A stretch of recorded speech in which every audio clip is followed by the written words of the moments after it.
मंत्री महोदय उत्तर द्या. नाही नाही, अजून विषय ना पुढं बघा मला या सहकार्य विषयावर करा. बोलायचं पटकर नाही. साहेब, माझी पटकर लक्षवेधी कॅन्सल करा. चला. आपण प्रश्न घ्या. प्रश्नाची उत्तर प्रश्न नाही, मला उत्तर नको आहे.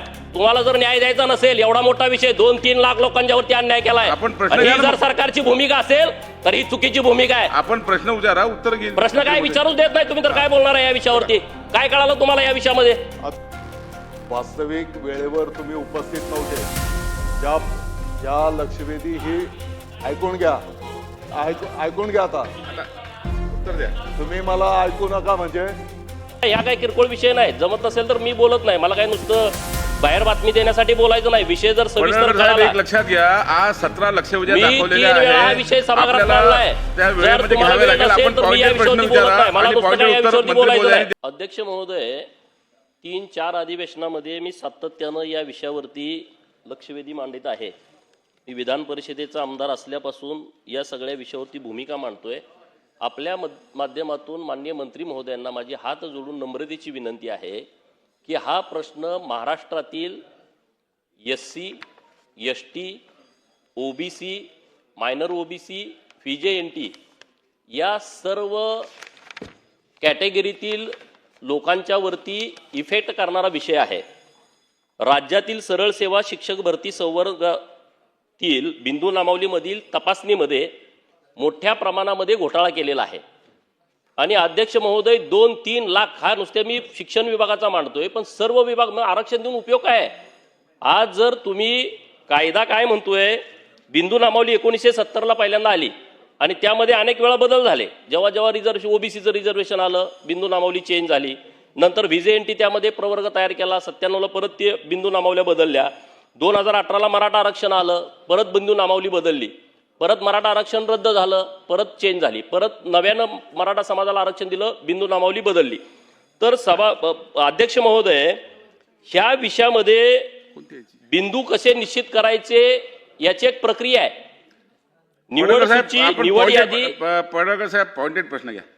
नाही, पॉइंटेड कळणारच नाही ना विषय काय आहे. विषय नाही, ह्या काही किरकोळ विषय नाही. जमत नसेल तर मी बोलत नाही. मला काय नुसतं बाहेर बातमी देण्यासाठी बोलायचं नाही. विषय जर सविस्तर पडळकर साहेब, कळाला. एक लक्षात घ्या, आज 17 लक्षवेधी मी दाखवलेल्या 3 वेळा हा आहेत. विषय सभागृहात आपल्याला मांडलाय. त्या जर वेळेमध्ये तुम्हाला घ्यावे वेळ लागेल. नसेल आपण तर मी या पॉइंटेड प्रश्न विषयावरती बोलत विचारा नाही. मला आणि नुसतं पॉइंटेड या उत्तर विषयावरती मंत्री बोलायचं महोदयांनी नाही. द्यावं. पॉइंटेड सर्वांना माझी कळायला पाहिजे विनंती ना विषय काय आहे. आहे. सर्वांना विनंती आहे. विषय एवढा मोठा सिरियस आहे, पॉइंटेड बोलू शकत नाही मी.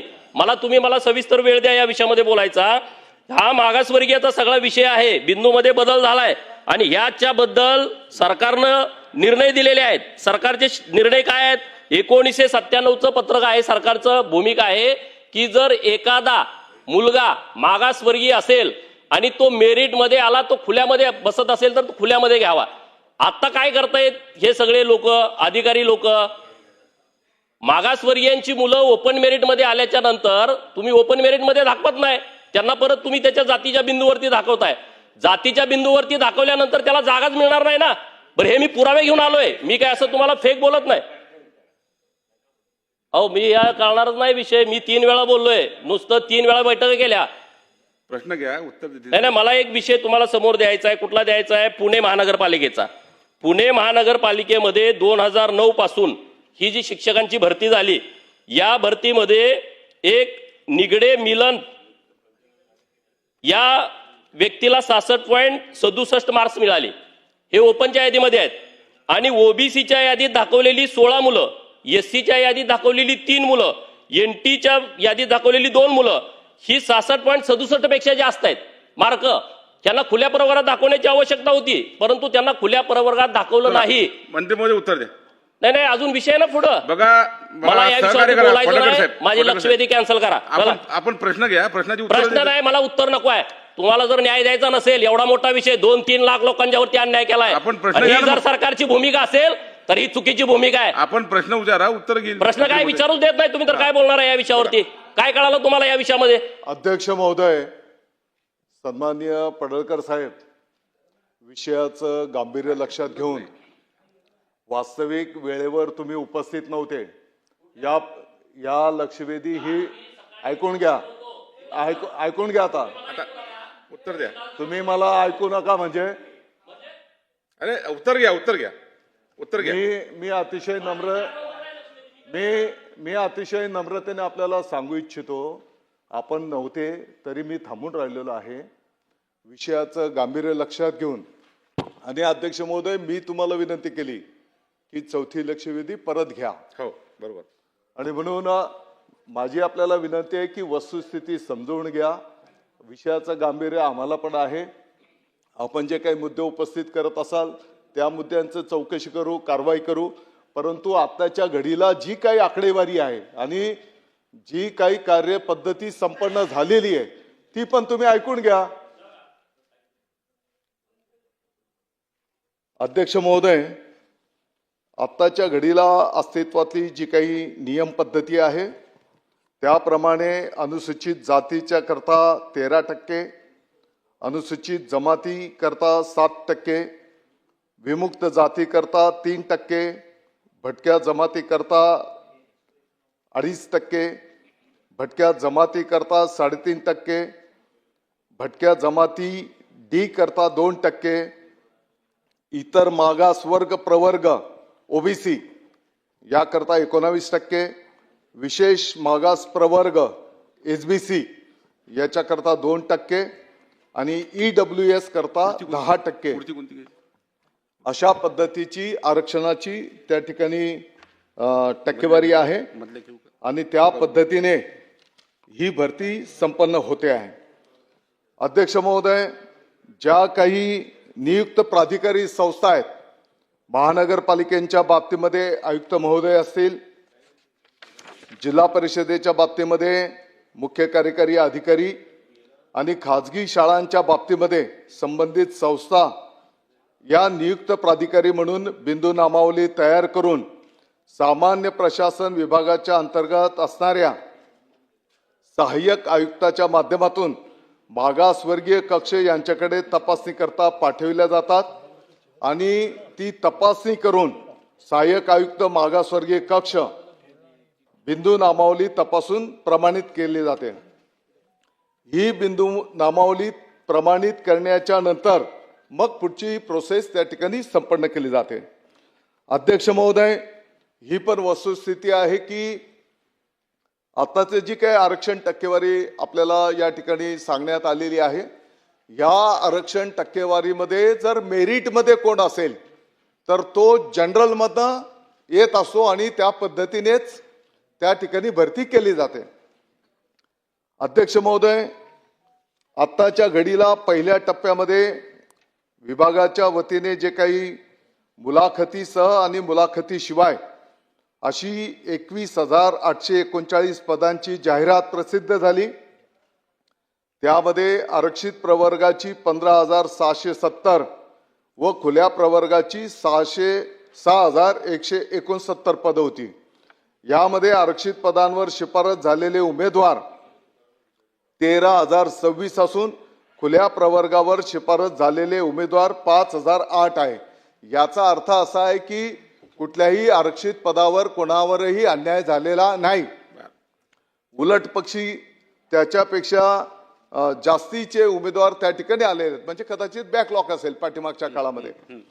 दुसऱ्या टप्प्यामध्ये मुलाखतीशिवाय आणि मुलाखतीसह अशी एकूण 10,856 पदांची जाहिरात प्रसिद्ध झाली होती. त्यामध्ये आरक्षित प्रवर्गाची 8,643, खुल्या प्रवर्गाची 2,213 पदं होती. यामध्ये मुलाखतीशिवाय या प्रकारात 1,114 पदांवर उमेदवारांची शिफारस झालेली असून त्यामध्ये आरक्षित प्रवर्गाच्या पदावर शिफारस झालेल्या उमेदवारांची संख्या 712 इतकी आहे. उर्वरित मुलाखतीसह भरतीची प्रक्रिया आता प्रगतीपथावर आहे. आणि म्हणून आपण जर बघितलं असेल तर कुठल्याही विमुक्त जाती याच्यामध्ये 1,498 उमेदवार, भटक्या जमातीमध्ये 727 उमेदवार, भटक्या जमातीमध्ये 821 उमेदवार आणि भटक्या जमाती डी मध्ये 672 उमेदवार त्या ठिकाणी निवड करण्यात आलेली आहे. चला बोला पडळकर साहेब, पुन्हा काय तुमचा प्रश्न? विषय आहे, नीट समजून घ्या. आता तुमची जाहिरात दिली, जाहिरात टक्केवारी तुम्ही सांगितली, एससी ला किती, एसटी ला किती, ओबीसी ला किती. हा विषय माझा नाही आहे. माझा विषय काय आहे की माझा विषय खुल्या प्रवर्गामध्ये मेरिटमध्ये आलेले कॅन्डिडेट तुम्ही जात प्रवर्गावरती दाखवलेले आहेत आणि हे दाखवायचे नाहीत. 2014ला वस्ती शाळेवरती शिक्षक नेमणूक केली. तुम्ही ते सरपंचांना अधिकार दिले होते, 12वीची पोरं जे मागासवर्गीय आहेत त्यांची घेऊन टाका आणि डीएड बीएड झालेली मुलगं ओपन मधली घेऊन टाका. सरसकट तुम्ही 12वीची भरून टाकली. सोलापूर जिल्ह्यामध्ये 250 मुलं NTCची ही खुल्या प्रवर्गातून आलेत. तुम्ही त्यांना NTC वरती दाखवलं. जर तुम्ही खुल्या प्रवर्गामध्ये आलेली मुलं NTC वरती दाखवली, NTच्या जागा किती 10-20 वर्ष पुढच्या निघणार नाहीत ना? हा अन्याय नाही का? आणि म्हणून 3 वेळा तुम्ही सोलापूरचं रोस्टर तपासला, 3 वेळा वेगवेगळे आकडे आले. 3 वेळा आकडे कसे काय वेगळे वेगळे येऊ शकतात? बिंदू नामावली तुमच्याकडं निवड सूची यादी आहे त्यामध्ये तुम्ही चुकीच्या पद्धतीला आहे. म्हणून हे मला तुम्हाला पुरावे द्यायचे आहेत. एक उदाहरण मला तुम्हाला द्यायचं आहे पुणे महानगरपालिकेचं. पुणे महानगरपालिकेमध्ये 2009 खुल्या प्रवर्गाचा शेवटचा निवड झालेला कर्मचारी मी आता तुम्हाला माहिती सांगितली, परंतु गेल्या 30 वर्षामध्ये एक पण आरक्षित जागेवरचा कॅन्डिडेट अनारक्षित जागेवरती आला नाही. एवढी गुणवत्ता नाही का? म्हणजे हा फ्रॉड आहे ना. दुसरा विषय आहे सोलापूरचा. सोलापूरच्या सगळ्या विषयामध्ये आम्ही सातत्यानं भूमिका मांडली, परंतु त्याच्यावरती सरकारनं भूमिका घेतली नाही. 2-3 वेळा सांगितलं, अधिकारी तिथं दाद देत नाहीत. कारण 3 वेळा जर आपलं एक 2024चं एक शासन निर्णय आहे, जर एखाद्याची निवड सूची सापडत नसेल, निवड यादी सापडत नसेल, तर त्याचा तुम्ही विकल्प घ्या, त्याच्याकडून तुम्ही लिहून घ्या तुम्ही कुठल्या प्रवर्गात. त्यांनी खुल्या तिथं 240 पोरांनी लिहून दिलं आम्ही खुल्या प्रवर्गातून आमची निवड झालेली आहे. तुम्ही परत त्यांना NT वरती दाखवता. हे सगळ्या महाराष्ट्रामध्ये सुरू आहे. आणि म्हणून माझे सरकारला स्पेसिफिक प्रश्न असे आहेत की याबाबत सरकार सरळ सेवा शिक्षक भरती संवर्गातील बिंदू नामावलीमधील तपासणीमध्ये भटक्या जमाती विशेषतः NTC, VJNT, OBC, SBC, SC आणि ST प्रवर्गावरती प्रचंड अन्याय झालाय. सर्व जिल्हा परिषदा, प्राथमिक, माध्यमिक, मनपा व रयत शिक्षण संस्था, खाजगी शिक्षण संस्थांचे शिक्षक सहवर्गाच्या बिंदू नामावलीची फेर दुरुस्तीचे आदेश देऊन मागासवर्गीयाचा अनुशेष काढून फेर टप्पा 2 मधील भरती प्रक्रिया राबवणार आहात का? हा माझा नंबर 1चा प्रश्न आहे. रोस्टर बनवताना निवड सूचीचा आधार न घेता, निवड सूची असल्याशिवाय रोस्टर बनवता येत नाही, परंतु निवड सूचीचा आधार न घेता रोस्टर बनवले व मागास प्रवर्गातील आरक्षण बिंदूत फेरबदल करून जाणीवपूर्वक अतिरिक्त दाखवलेत. 4 जाहिराती आल्या तर तुम्ही त्यांना अतिरिक्त दाखवताय. अरे रिटायर किती झाले, बदल्या किती लोकांच्या झाल्या, हे कशासाठी चालू आहे? म्हणजे हे आरक्षण तुम्ही संपवण्याचा घाट घातला या अधिकारी लोकांनी. सरकारवरती माझा आक्षेप नाही, परंतु जे अधिकारी बसलेत त्याच्याबद्दल तुम्ही काय भूमिका घेणार आहे का? आणि हा अन्याय दूर करण्यासाठी शिक्षण खातं, सामान्य प्रशासन कोणते प्रयत्न करणार आहे? हा एक 2 विषय आहेत. दुसरे 2 स्पेसिफिक प्रश्न आहेत, मी नंतर विचार. नाही आता मंत्री उत्तर घ्या. अध्यक्ष महोदय, पुण्याच्या संदर्भामध्ये पर्टिक्युलर काही तक्रार असेल तर निश्चितपणे त्यांनी द्यावी, त्याचं चौकशी केली जाईल. जे काही अस्तित्वातले नियम कायदे आहेत त्याप्रमाणे ती कार्यपद्धतीप्रमाणे भरती प्रक्रिया संपन्न झाली पाहिजे, याबद्दल कोणाचंही दुमत असण्याचं काही कारण नाही. अध्यक्ष महोदय, मी आपल्या समोर जी काही माहिती ठेवली त्याच्यामध्ये विमुक्त जातीच्या साठी 1498, भटक्या जमातीच्या साठी 727, भटक्या जमातीच्या साठी 821, भटक्या जमातीच्या साठी D 672. याचा अर्थ असा आहे की भरतीच्या 2 जे टप्पे मी आपल्या समोर ठेवलेले आहेत, 32,695 पदांची जाहिरात देण्यात आलेली होती. त्याच्यामध्ये विजा भज प्रवर्गासाठी 3,596 पदं उपलब्ध होणे आवश्यक असताना प्रत्यक्षात 3,718 पदे उपलब्ध झालेली आहेत. म्हणजे जास्तीचे पदं त्या ठिकाणी मिळालेली आहेत. होऊ शकतं की कदाचित काही पाठीमागचा बॅकलॉग असेल किंवा जी काही लोक राखीव कोट्यातली असेल परंतु मेरिटमध्ये ती लोक आलेली असतील आणि म्हणून या प्रवर्गावर अन्याय झाला असं जे काही सन्माननीय आमदार महोदय बोलतात ते वस्तुस्थितीला धरून नाही. आणि हे होत असताना सोलापूरच्या संदर्भामध्ये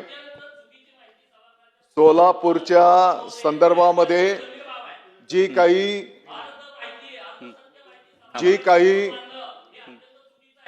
अध्यक्ष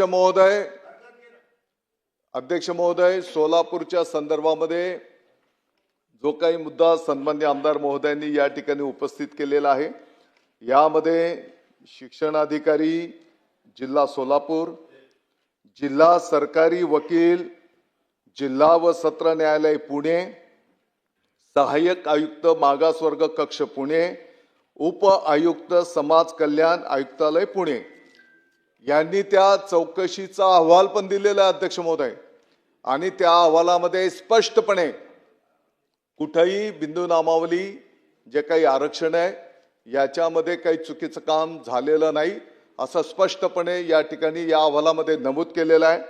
आणि आपले जे कोण प्रतिनिधी होते संदीप फणसे, दुर्दैवाने ते तिथं उपस्थित असताना या अहवालामध्ये चौकशीमध्ये ते पण सहभागी असताना त्यांनी तिकडे सही केली नाही आणि ते निघून गेले. आणि म्हणून कुठल्याही चला, पुढे आरक्षणावर या ठिकाणी चला. कोणावरही अन्याय करण्यात आलेला नाही हा. आणि कोणावरही अन्याय न होता बहुजन समाजावर पण अन्याय होणार नाही ही शासनाची भूमिका त्या ठिकाणी असणार आहे. अगदी थोडक्यात. हा, विचारला होता, जी वस्ती शाळेची भरती झाली त्यामध्ये 250 मुलं ही खुल्या वर्गातून आहेत, त्यांनी विकल्प दिला. तुम्ही तो विकल्प का मान्य करत नाही याचं कारण द्या. नंबर 1, मी पुरावे घेऊन आलोय. पुणे झडपी 2019 ची जाहिरात, व्हीजेएनटी 0 जागा, व्हीजेएनटी 0 जागा, 2024 जागा गेल्या कुठं? चला, 2025 एक काम करा ना, मंत्री महोदय एक बैठक आयोजित करा हे सगळे त्यांच्यासोबत. मुख्यमंत्री महोदयांच्याकडे बैठक घ्या. ऐका नाही बघा, नाही मुख्यमंत्री मिटेल. एकदा एक बैठक घेऊन हा विषय संपवा. कारण हा तिला विषय फार वेळ अत्यंत जातोय. सिरियस पुढच्या आहे. लक्षात माननीय न्याय मिळाला पाहिजे. मुख्यमंत्री महोदय अध्यक्ष महोदय, मी आपल्या समोर जी काही आकडेवारी ठेवलेली आहे त्या आकडेवारीवरून असं दिसतंय की आत्ताच्या घडीला अस्तित्वातलं जे काही आरक्षण आहे, जिथपर्यंत शालेय शिक्षण विभागाचा विषय आहे, यामध्ये कोणत्याही प्रवर्गावर अन्याय झालेला नाही. आणि म्हणून त्यांच्याकडे जे काही पुरावे असतील ते पुरावे दिल्याच्या नंतर हा, थांबा त्या संदर्भातले चौकशी त्या ठिकाणी थांबा ना, केली ऐका ना, जाईल. उत्तर ऐका ना गोपीचंदजी. त्या ठिकाणी त्याची चौकशी केली जाईल आणि पाहिजे तर त्यांच्या उपस्थितीत ती चौकशी करायला लावू. चला.